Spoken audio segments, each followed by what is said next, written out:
I want to thank Ruth Tomasian of Project Save Armenian Photograph Archives for being here with us tonight, again this year with her new calendar for 2014. It's beautiful, and some of you have picked it up already. Sarah got it, and it's lovely, so check it out. Get to it by all means. Well, it's an honor and a delight to welcome back tonight as our featured speaker, Paul Ignatius. It was 2 years ago that Paul was here with us at NAASR on the occasion of the launch of NAASR's edition of his memoir, Now I Know in Part. If you've read Now I Know in Part, and if you haven't, you should. I recommend it very much. You already know quite a bit about Paul, but nonetheless, by way of a brief introduction, Paul Ignatius is a native of Glendale, California, born to parents from the Kharkiv region. When we hear Glendale today, it's almost synonymous with Armenian, but this was far, far from the case when Paul was born on Armistice Day, as it was then called, in 1920. He was raised in Glendale, and he attended the University of Southern California. During World War II, he served as a naval officer, and after the war, he earned an MBA from Harvard University.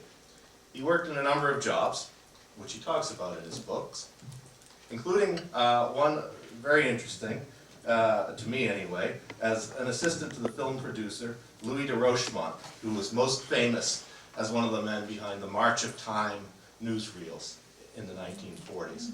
He also produced a number of noteworthy feature movies.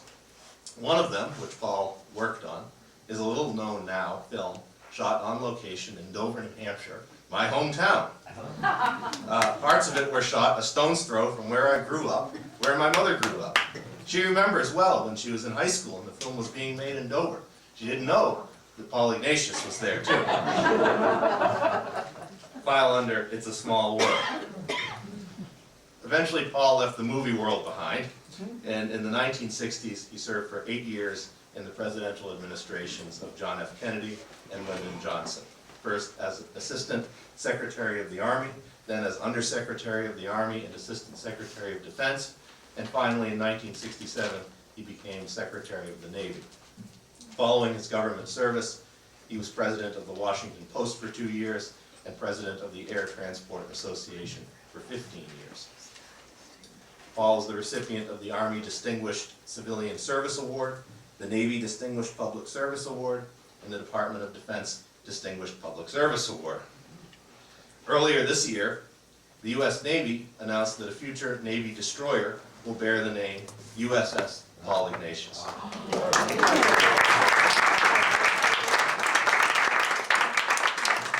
I figure that's probably the only time in my life I'm going to get to say that about someone who I'm introducing. So, having said all of that, here we have Paul Ignatius, a man of great distinction, who has distinguished himself in a number of very impressive ways in his life. But I'd like to offer the modest proposal that it just may be that he missed his true calling in life. That's a heck of a thing to say about a man with a warship named after him. But the fact is, Paul Ignatius is also a terrific writer. His 2 memoirs are as engaging and interesting as Paul is himself.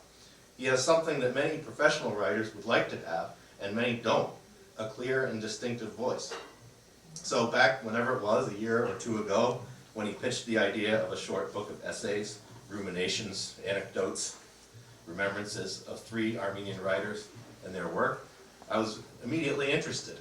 The book evolved into this, 5 by 3, 15 books by 3 great Armenian writers.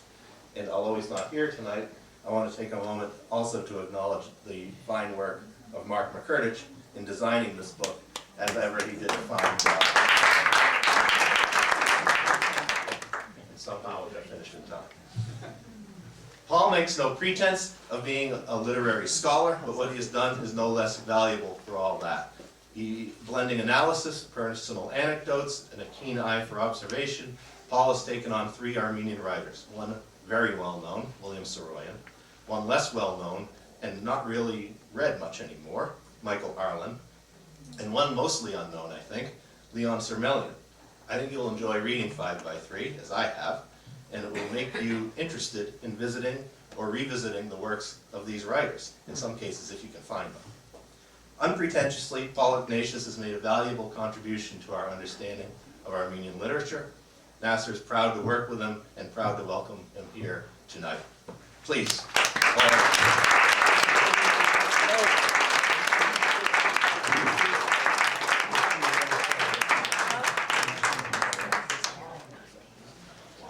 I was thinking of leaving after that introduction. Nowhere to go but down. Thank you very much, Mark. And thank you all for coming out on a cold, wintry night. I always like to say when I come to NAASR that I wish my father were around. He and William Saroyan, Willie's uncle and my father's best friend, was one of the many people who saw the possibility of NAASR's founding of Armenian Studies professorships, and my father was helped to raise some money here and then out in Los Angeles at UCLA, where the second chair of Armenian Studies was established after the first one at Harvard. I must say, when I was growing up, my interests were in school and sports and my studies, and while I was well aware of my Armenian background and I loved my family and the great extended family who lived out there, I wasn't all that much into Armenian history and culture, and it was only as I grew older and had more time to think about these things and learn more about them that became an important chapter in my life. And I think the NAASR trip that Nancy Kaligian led, and Rafi and the other people here tonight, and my daughter Sarah and my son Adi, who were both here, were with us on this trip. That was a remarkable experience, because it not only provided an opportunity to get a first-hand feel for the Republic of Armenia, but in a sense even more important for me, and I think for my family members, it gave us a chance to see historic Armenia. Indeed, in Harper, where my father grew up, we did not get to Egan, where my grandfather came from, but we did see many of the other places that constituted historic Armenia. Well, now this book. In the basement of our house, I had a big box full of all kinds of books, and a number of them were by three writers, all of Armenian heritage, whom I'd known to some extent.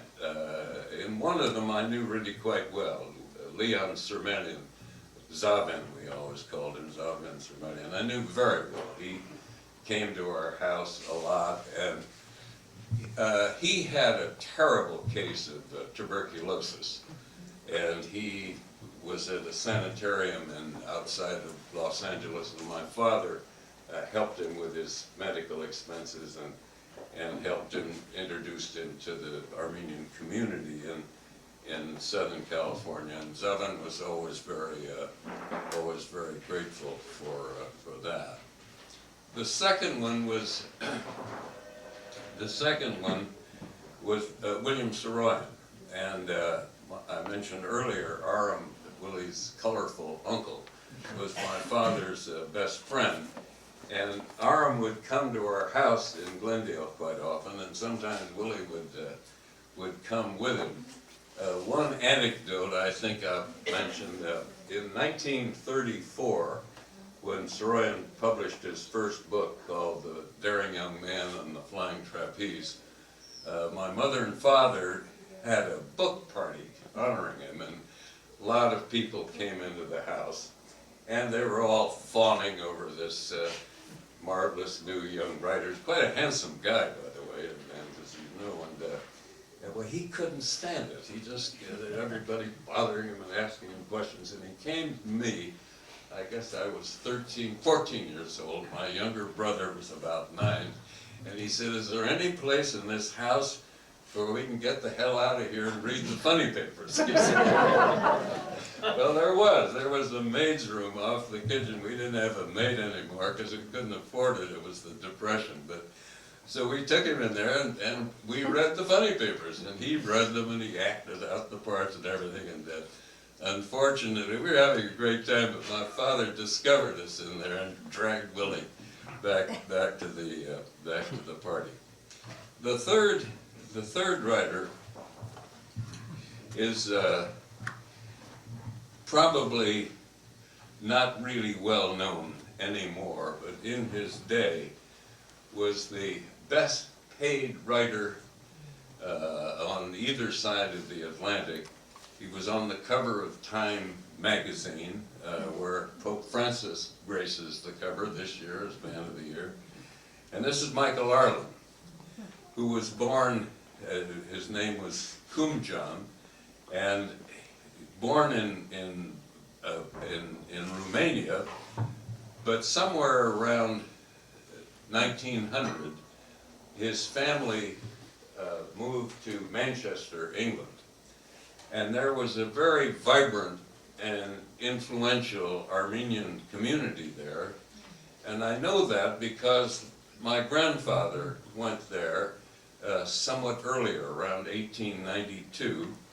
And he'd been in, as I said earlier, from Egan in the old country, and lived in Manchester. And Michael Arlen's father, Sarkis, was a friend of my grandfather's, and both of them are listed in quite an interesting book called Merchants of Manchester by a woman named George.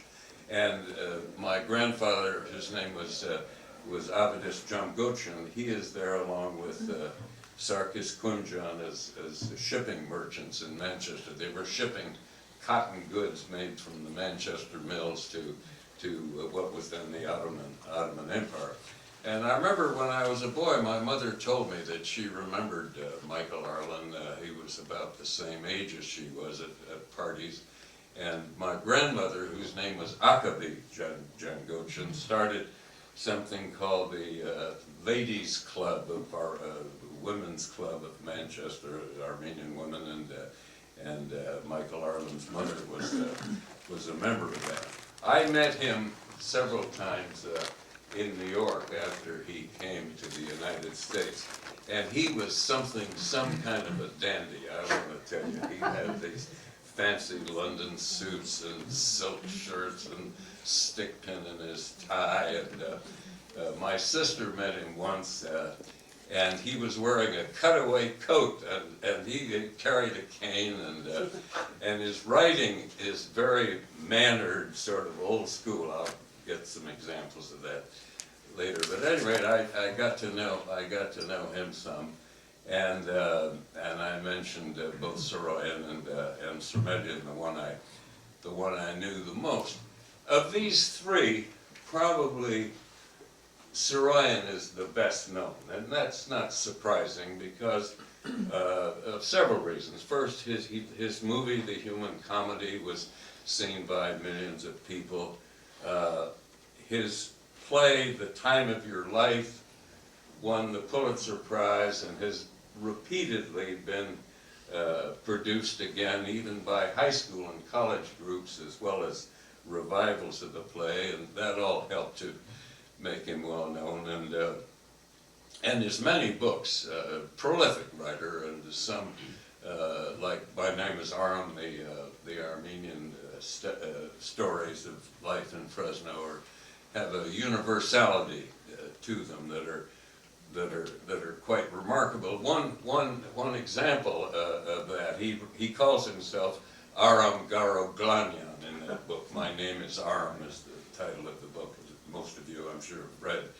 And but my wife Nancy, who's here, who from Holyoke, Massachusetts, not too far from where we are, her mother, who is not Armenian and knew perhaps very little about Armenia. She learned a lot after she got to know me, but she read some of these stories to Nan and her sister, And so that's an example, I think, of how these stories about this young Armenian kid in Fresno, he somehow had a way of expressing universal truth. And like Huckleberry Finn and Tom Sawyer, these stories appeal to everybody, quite apart from any ethnic identity. Well, now, there's no way that we can talk about 15 books in any great detail here tonight, but we can talk about some of them to give you a little bit of feel for it. In the case of each of the writers, I have a kind of introductory statement where I talk about them and a few anecdotes about personal contacts with them. And I've tried, because of my own Armenian background, I've tried to talk about their Armenian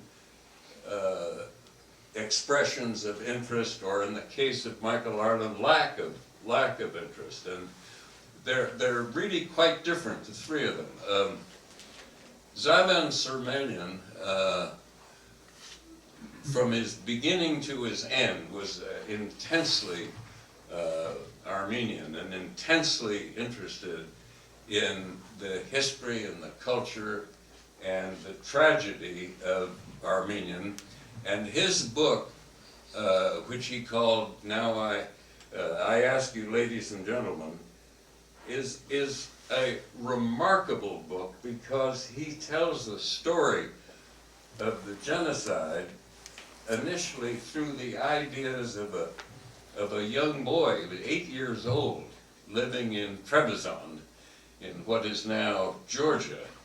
And the book is a kind of comprehensive expression of all of those horrible things that took place in the immediate aftermath of that through the eyes of a young boy separated from his family. His mother took him to the American consul in Trebizond, thinking he'd be safe there, but he was forced to leave there. He never saw his mother again, and he even worked for a while in some sort of official capacity in that the nascent government that began to take place following the genocide, when Armenia was caught in a vice between Turkey on the one hand and Bolshevik Russia on the other. And he talks about that in this book, and then he talks finally about coming to America. He was a poet at an early age, and he won some scholarship awards and ended up in Kansas, and then eventually, as I said earlier, came to California. But if you haven't read I Ask You, Ladies and Gentlemen, I really think that book gives you a feel for what took place in the 1915s and thereafter as well. And he's a very poetic writer. Of the three, he is probably the most sensitive and poetic. And in the introduction to the book, William Saroyan said about it, and I'll read this. Saroyan said, "I know a great and good book when I see one." And he says, "This book is almost a lyric poem. Surmelian's style is simple and unaffected and warm and humorous." I think that's really quite true. His second book, which I talk about here, is called 98.6. That's normal temperature, as those of you who've had a chance to see the doctor lady will know. And he here gives I think the word is graphic account of what it is like to be a tubercular patient in a sanitarium. And because he was first a student in Kansas, the sanitarium he stayed in was one where really derelicts, winos and people, homeless people and others in terrible shape. I mean, and he spares the reader no favor of any kind. He tells it like it is, so to speak, of what it was like in that, and then somewhat better when he came to California in a warmer climate. But that book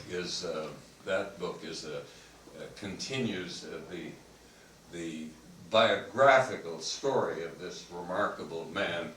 He calls himself something else in the book, but the thing is obviously Zaven Surmelian. His third book, and the one that I pay most attention to and is the most difficult to summarize in any way, is Sassoon-si David, David of Sassoon. And because he was a poet who knew the language well and knew English well and had a poet's way of expressing himself, his translation of this Armenian epic is probably the best. There have been many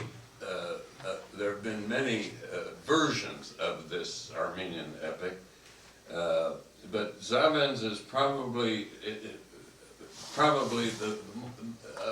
has the greatest lyrical quality. These were tales from medieval days that were essentially sung by troubadours, and they were discovered by a bishop who was traveling in the area, and some of the towns that this bishop went to hadn't really changed much over a period of hundreds of years, and so some of these old tales that the troubadours sang centuries earlier were still known by people in the 1870s and so forth, when this bishop was traveling in that area, and they became the basis for Saroyan's translation into his book. He called it The Devils of Sassoon. I'm sure you have it here in the library. In reading it, I thought this would make a wonderful opera, grand opera. One of the many tales in this book, these wonderful heroes of the past, Armenian heroic figures who can ride on a horse from Armenia to China overnight,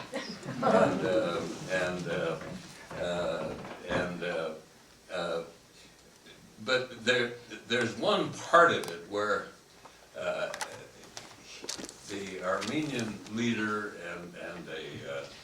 and a Muslim leader who are fighting in a duel find out that they're brothers. They have a common mother, and so there's a lot of drama in this thing. And they're beautiful women and great heroes and fiery horses. And as I say, I think it would make a marvelous opera if we could find a musician to do it.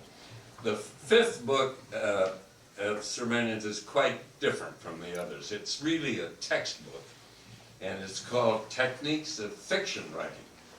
And I say in the opening, I say it was like opening a box of prunes and finding chocolates inside. Here's this drab-looking textbook, and you open it up and start reading it. It's absolutely delightful. He's a man of great learning, and I had a friend who told me once that he wanted to write a novel, and the best advice I could give him was to read this book. I mean, Surmelian talks all about the ways that different authors present their stories in novel form. He talks about James Joyce. We have an expert on Joyce here. Dostoevsky, Flaubert, Proust, Virginia Woolf. It goes on and on. And so this, once again, is a remarkable man, Zaven Surmelian. Someone said, it may have been Bernard Shaw, that those who can do and those who can't teach Surmelian did both. He did it as a fine writer, and he taught as at the college level. And again, it's always remarkable, someone who grows up in one culture with one language and then comes to another country and then ends up teaching that new language at the college level is a great tribute to him. Michael Arlen, I talked a little bit about him, a little bit about his background.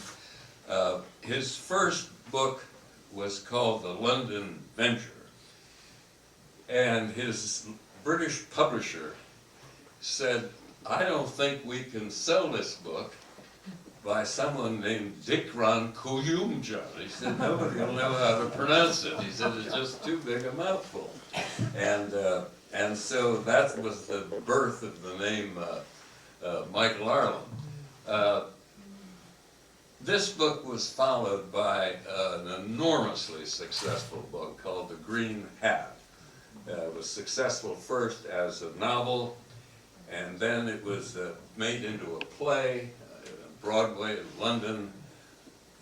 On Broadway, the lead role, Iris March, the woman, was played by the then leading actress of her day, Catherine Cornell. And Hollywood made a movie of it. Greta Garbo played the lead role.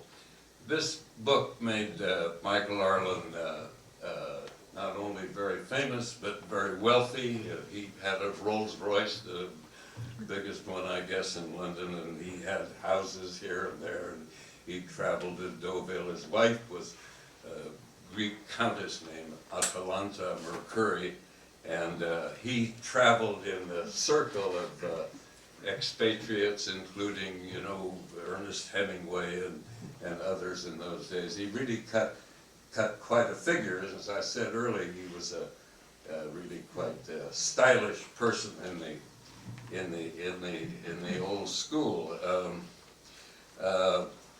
I'll read just a little bit to give you a flavor of his writing. It's very mannered.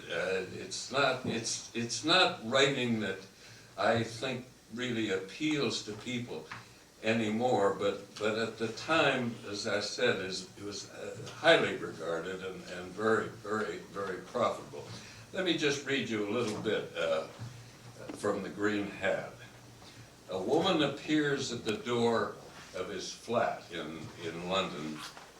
She has a Hispano-Suiza automobile. For those of you who are automobile buffs, and in California, you are what you drive in California, where I grew up, and Hispano-Suizas are these marvelous limousines. Anyway, that was her car, parked outside. She comes up, knocks on the door, and the writer, it's obviously Michael Arlen, who calls himself something else in the book, and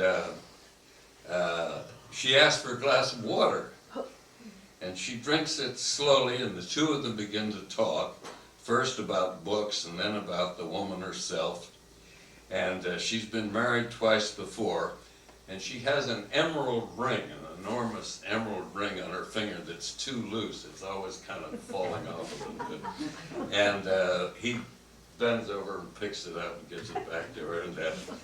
And then she withdraws to the bedroom of his apartment and falls asleep on his bed. Now let me give you a flavor for Michael Arlen's writing. I'll now read the passage here. She's fallen asleep on the bed. Gently, gently, gently, as the phantom of myself, for I was not being better than myself, I would replace the emerald on the third finger of her right hand. I would, when hair that was not my own was pressed against my ear, and fingers that were not my own took the cigarette from my mouth, and teeth that were not my own bit my lip. And then she's wearing a dress with red elephants on it. And then And then with the red elephants marching toward an unknown destination, stirred breasts full of shadows, and a voice as clear and strong as daylight said, "But enough of this hell." And that was it. She departed, but not before giving him her telephone number scrawled with her lipstick. So that gives you a little feeling of Mr. Quimjohn's style of writing. He wrote a lot of sort of smart set books of this sort. Babes in the Woods, I talk a little bit about that. One of them, Hell said, The Duchess, is kind of an interesting thing you can read easily in one evening. And it's the Jack the Ripper story. If you remember that horrible story about this man named Jack the Ripper in London who engaged in unspeakable crimes in London, but he has changed it around to Jane the Ripper. And it turns out that Jane the Ripper is a high-born English woman, the Duchess of Dove, and nobody can possibly imagine that someone who is a duchess who dines with the king could possibly be committing these crimes in Mayfair. Well, anyway, that's the story of Hell Said the Duchess.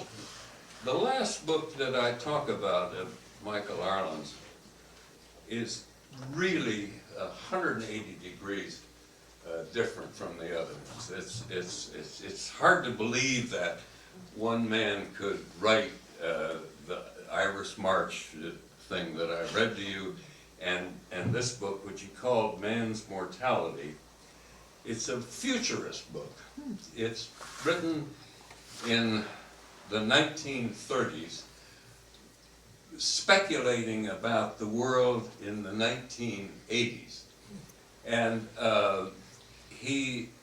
the world has come to a terrible pass, and a sort of authoritarian government takes over, and security is assured, but the price that is paid is liberty. I mean, and there's a sort of technocratic government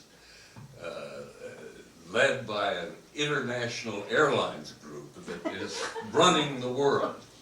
And they have weapons of mass destruction, and they have airplanes that go faster than ours. They have helicopter-like ships, and this is all by this dandy of Mayfair, who's written earlier about beautiful women and seduction and hotels in Paris and so forth. And here he's written this book. His son Michael J. Arlen has written in his own wonderful books that nobody much like Man's Mortality. And in reading it, I can see why. I mean, there are an impossible number of characters and a lot of things, and you wonder every once in a while, why am I reading this and not something else? But it's interesting, I think, really because of the contrast with what Arlen had earlier done. Well, now finally, William Saroyan. I've said quite a bit about him already, but he had a tough beginning in life. His father died when he was only a small boy, 3 or 4 years old, and his mother then was left with Willie, and there were 4 kids, and she couldn't afford to keep them, so he put in an orphanage in Oakland, California, and returned to Fresno sometime around 1916. And not a very good student, aggressive in school, but he discovered the library, and he began reading, and the first thing you know, he was reading voraciously, and classic stories and modern stories, and he worked hard. He worked as a messenger boy delivering telegrams, and that was the basis of movie, The Human Comedy. The lead boy, played by Mickey Rooney of all people, in that movie was based on Saroyan's personal experience. He worked for his Uncle Aram's law firm, and he began writing, first published in Boston, I believe, under the name Sirach Goryan, by the Hieronymic Press in Boston.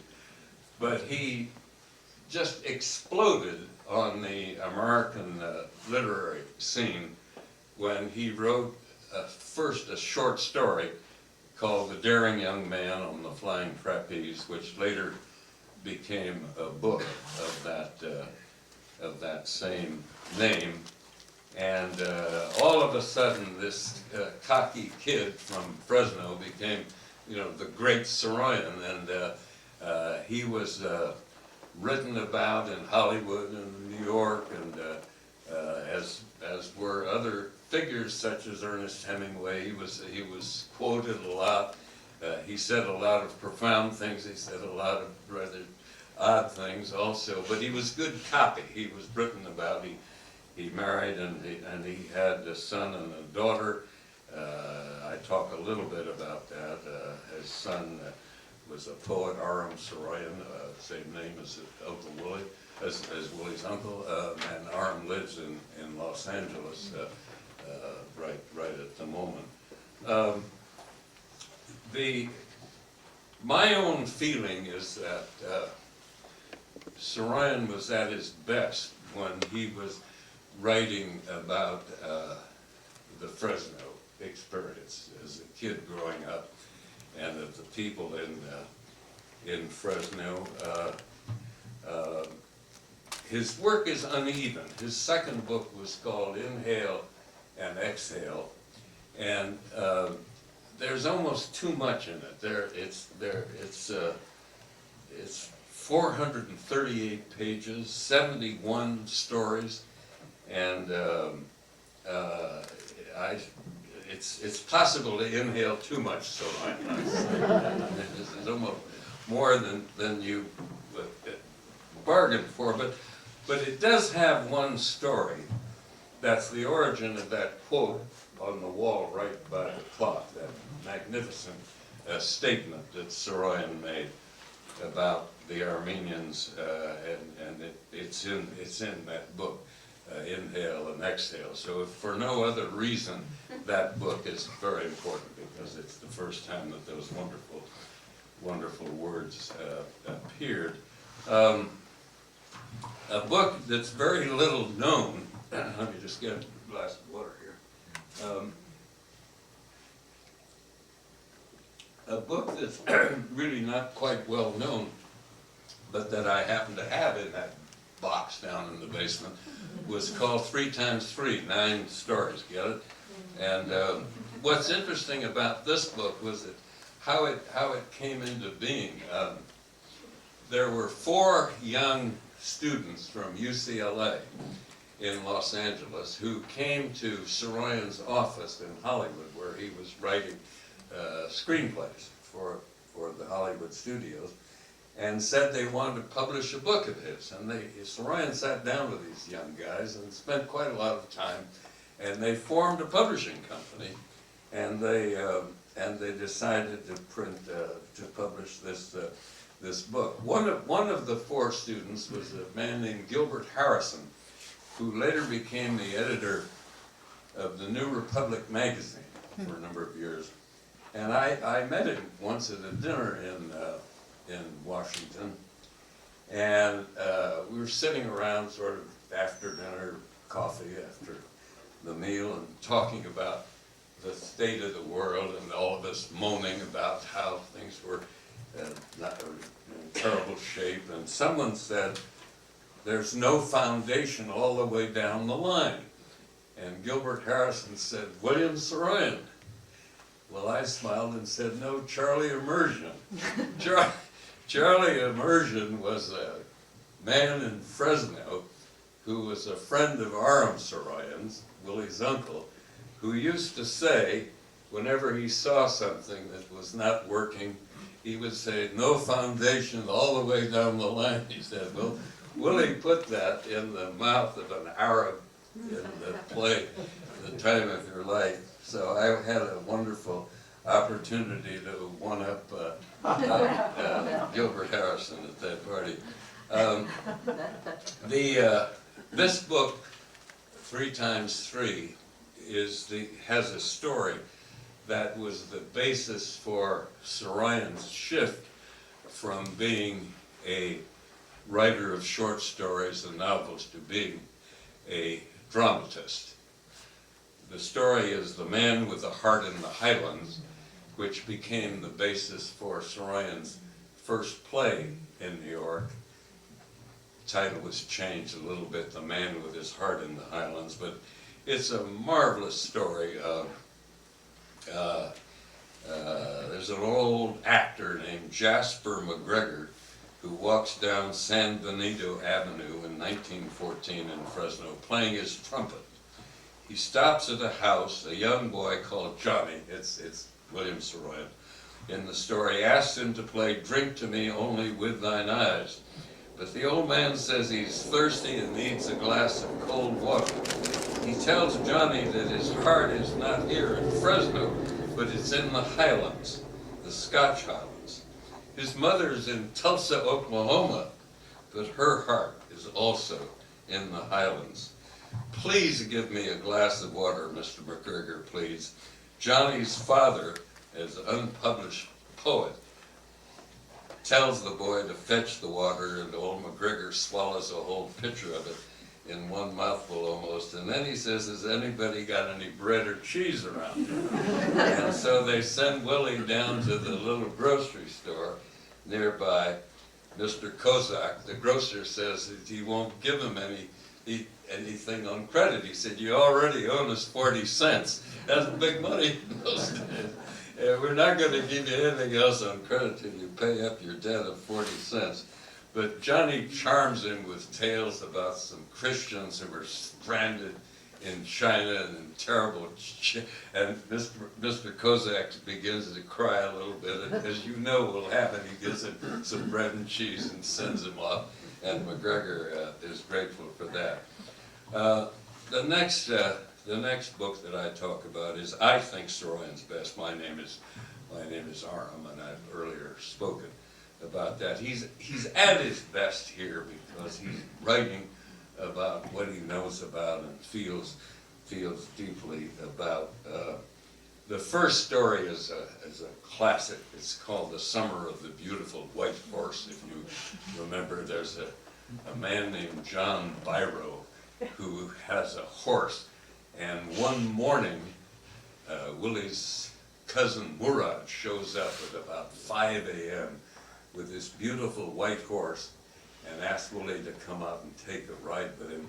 And he hasn't stolen the horse because the Garaglanian family is known for its integrity and high character.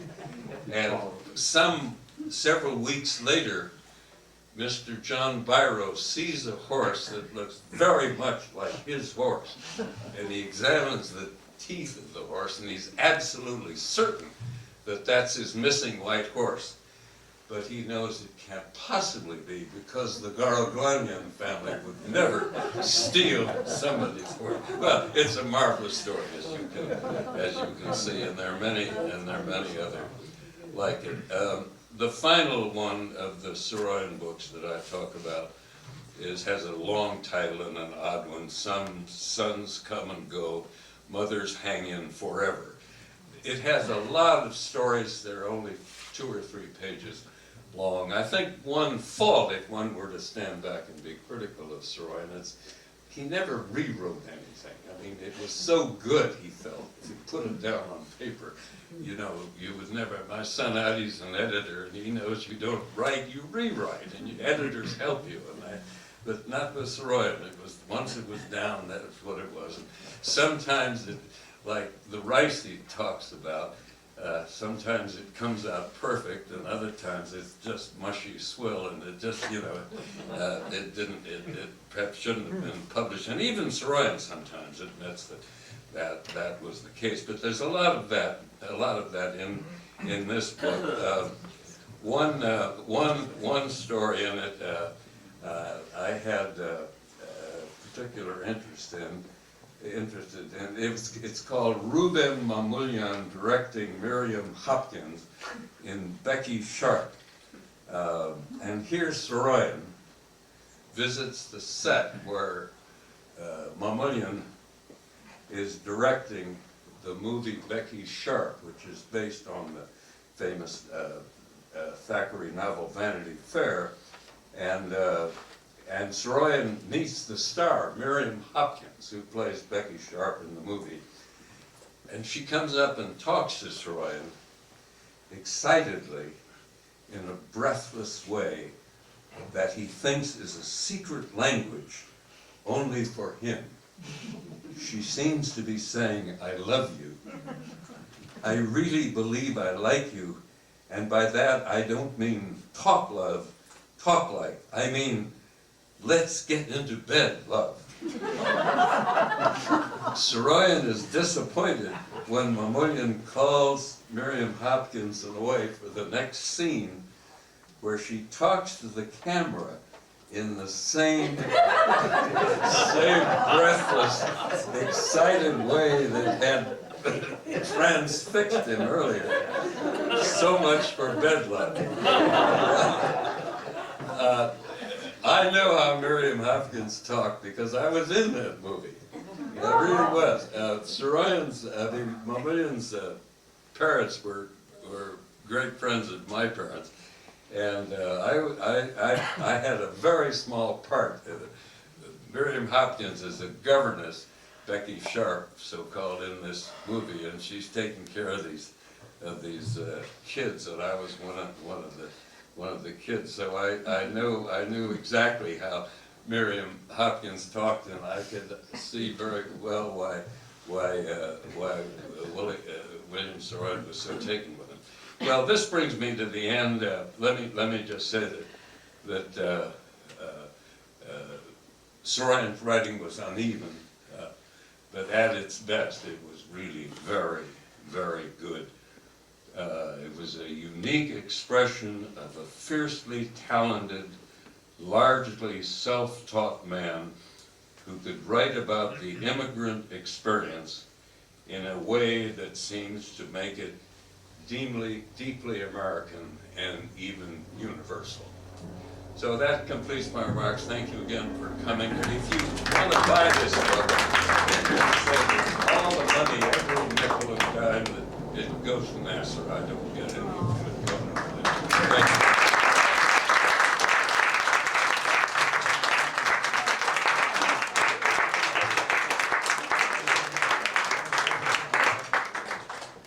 Paul will entertain some questions, and just to give him a chance to catch his breath, Yeah, all right. I want to mention one thing. After he had finished writing the book, and I was going back and forth with Mark McCurdish, who I mentioned before, who designed the cover. Asked him to send me some, samples to choose from, and he emailed me an attachment of a possible layout. Looked at it. I called him up. I said, "Mark, did you get it?" I said, "Yeah." "Why is it so small?" "Well, it's the size you want it." "No, I want it to be, 6 by 9. "Well, why is it? Why did you tell me it was supposed to be 3 by 5? It's not supposed to be 3 by 5. And the name of the book is 5 by 3. We almost ended up with a book the size of an Indian star. So, you gotta be careful. Linda, yes. Michael Arlen, the father, didn't he deny that he was Armenian? Who? Michael Arlen. He didn't say anything when the son was growing up. He didn't know he was Armenian because the father never really told them. Well, that's right. Why is that? Do you know why that? I talk about that at some length in this book, and it's interesting that both sons, William Saroyan's son Arlen and Michael Arlen's son, Michael J. Arlen, were estranged from their fathers in the case of William Saroyan, there's a book that's almost, it's painful to read, that young Aram Saroyan wrote about his father and the estrangement from him. In the case of Michael Arlen, your question, I think Michael Arlen was anxious to be almost more British than the British. And he was quite successful at it. I mean, he dated Nancy Cunard, one of the reigning beauties of the time. He, as I said earlier, drove a Rolls Royce. He had a yacht. Armenia was something that didn't interest him. And Michael J. Arlen, who wrote that wonderful book called Passage to Ararat, was a book of his own discovery about his heritage and about his family. And I talk about that in this book, contrasting Michael Arlen's views and statements about Armenia with the noble comments such as that great one from William Saroyan is really quite different. And Zaven, Surmelian, in the middle, he was active in Armenian affairs from a boy, as I said earlier, until a grown man. He worked with my father and others on all kinds of Armenian causes. And at the end of World War II, Zaven Surmelian was right at the heart of that effort to try to get the provinces of Kars and Ardahan returned to the Republic of Armenia, as had been promised by Woodrow Wilson, and in fact had been established in treaty briefly, and then reversed in the subsequent treaty. So 1920. Surmelian worked on this all his life. Saroyan wrote a lot about it and was active and wrote wonderful things about Armenia. Michael Arlen pretty much stood away and back from it. I talked about it. Yes, sir. I was wondering if you could tell us about your ship, the tonnage and where it's being built and what its mission will be and when it'll be christened and how large a crew will have. Well, I must say, they asked about this destroyer. I was really quite overwhelmed when I learned that, and it is an honor, and I was deeply appreciative when I learned about it. It's a guided missile destroyer class of ships. Is called the Arleigh Burke class. Arleigh Burke was a really distinguished Navy admiral who fought in World War II and became chief of naval operations. There are 50 ships in the class, and they're being built, half of them in Bath, Maine, at the Bath Iron Works, and the other group are being built in Pascagoula, Mississippi, down on the Gulf. My ship is being built down there. It's just getting under construction, and it won't be launched until probably 2016. I hope I'm still around. And it's destroyers now are bigger than they were in World War II, more heavily armed. This particular type of guided missile destroyer has missiles that take out incoming aircraft that would be a threat to the fleet, as opposed to missiles that are shot from the ship to targets on the land. But it's a multi-purpose ship. They're big ships. They're probably 500 feet long, 400 or so sailors on them. And so they named one after Paul Nitze, whom I succeeded as Secretary of the Navy, and then I learned about this, as I say, about 4 or 5 months ago. How large a crew is on that ship? It's somewhere around 475, 480, something like that, and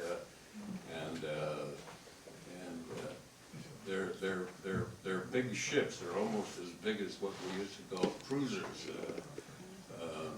and more expensive. person. Joe. Yeah, Yes, sir. when you were in government service, were there any Armenian-related issues that came up, and how were they handled? I don't remember any that came up, or certainly that came to my attention. And I should mention that you know, I was very conscious and proud of my Armenian heritage, and proud of my family, my parents, and my remarkable grandfather, who I've written about in another context, who had to leave.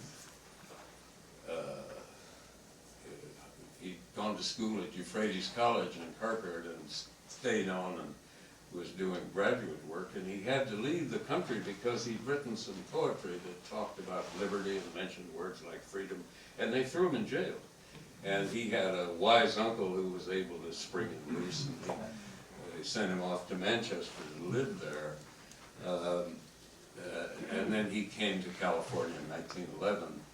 As I say, I was very conscious and about all that, but Armenian issues never came to my attention, and while those issues are of importance to all of us with Armenian backgrounds, with things like the missile crisis in Cuba and the Berlin crisis, and the Armenian issues, as important as they might be to Armenians, properly so, are not of supreme importance to people with official responsibility for conduct of American military policy. Yes, sir. Did you ever try to visit Kharkiv region? Yes, I did, and in the NAASR trip in 2006 that Nancy Collegian led, and it was a profoundly emotional and profoundly dispiriting experience, because all vestiges of Armenia had been destroyed. You could see why it was such a lovely place, high in the mountain looking down below at these golden fields, and the church was destroyed.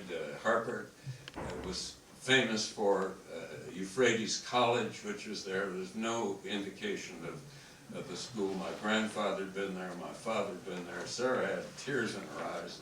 She walked through those things. So it was a moving experience, but it was also very sad, because there was nothing there. You couldn't even visit the graveyards. They wouldn't allow you in there. And as a general comment, I would say that one of the things that disturbed me so much in that otherwise valuable and rewarding trip was that it was as though the Armenians had never existed. I mean, when we went to Ani, for example, here's this medieval capital, magnificent in its day. You could imagine what it must have been.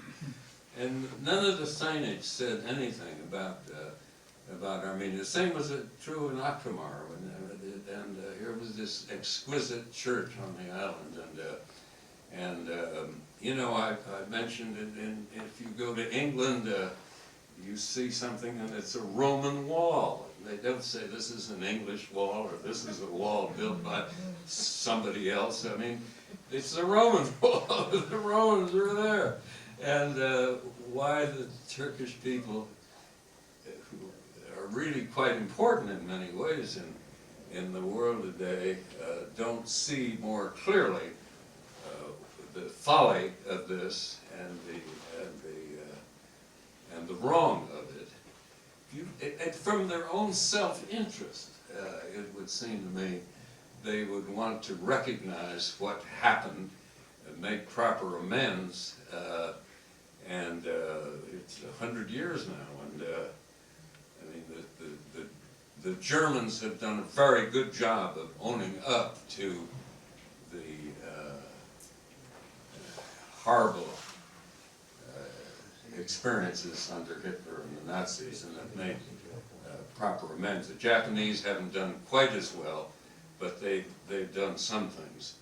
The Turks haven't done. I think you're your great historian and friend of NAASR, Tanarachran, has probably done as good a job as anything I've seen that explains their reluctance to do this. But we have Pam Steiner in the room, who's done a lot of work in reconciliation. My daughter Sarah has devoted a lot of time to all of this, and this is coming to a head, of course. This is almost 2014, and 12 months from now we'll have the 100th anniversary.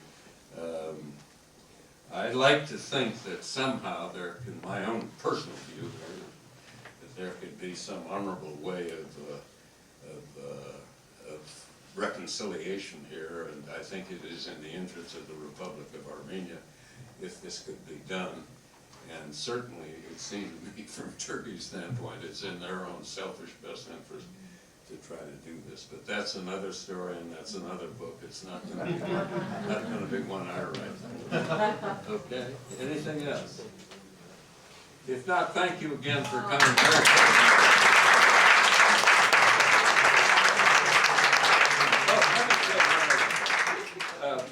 Mark has been very helpful to me, as always, in this, and I failed to say that earlier. I don't have a computer, and you can't publish anything anymore. And he had the terrible task of working from my type scripts that somehow get it into digital language. And I'm sure that there are days when he went home, his wife's here somewhere, I know, where he must have had just enough of Paul Ignatius.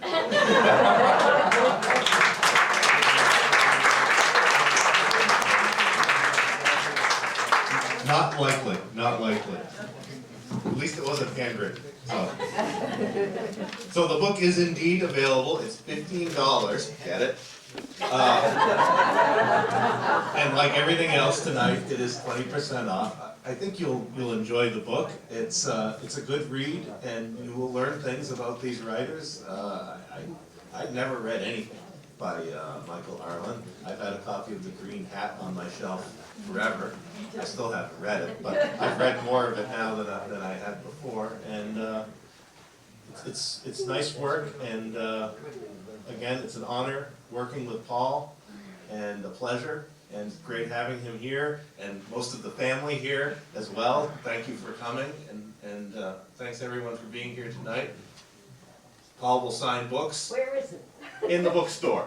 In the bookstore. Paul will be here, and we'll keep him here signing books as long as his hand can stand it.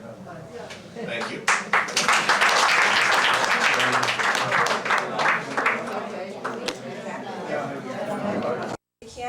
Some of them are using